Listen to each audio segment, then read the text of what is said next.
Standing water in your sink after washing dishes is a total pain and usually means you've got a partial clog messing with your drain. So, here's the deal. First, don't just ignore it or it'll get worse. Try pouring a kettle of boiling water down the drain. That can sometimes clear up grease or soap scum, causing the slowdown. If that does not work, grab a plunger and give it a few good pumps. You'd be surprised how often that helps. Another easy trick is using a mix of baking soda and vinegar. Pour half a cup of baking soda, followed by a cup of vinegar, wait about 15 minutes, then flush it with hot water.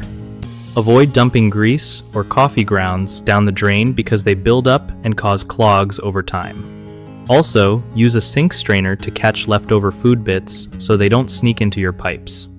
If you want to be extra safe, try using enzyme-based drain cleaners instead of harsh chemicals. They break down organic stuff without wrecking your pipes. And if none of this does the trick, you might want to call a plumber before things get out of hand. One of the biggest mistakes with slow drains is ignoring the problem until the water barely moves. This only makes the clog tougher to fix and can lead to expensive repairs. Another common issue is using chemical drain cleaners too often. They can damage your pipes and make future problems worse. A simple fix is to stick with natural remedies like baking soda and vinegar or enzyme cleaners. The third mistake is not catching debris early. Without a strainer, food scraps and grease sneak in and build up fast. Fix this by always using a strainer and cleaning it regularly so nothing slips through.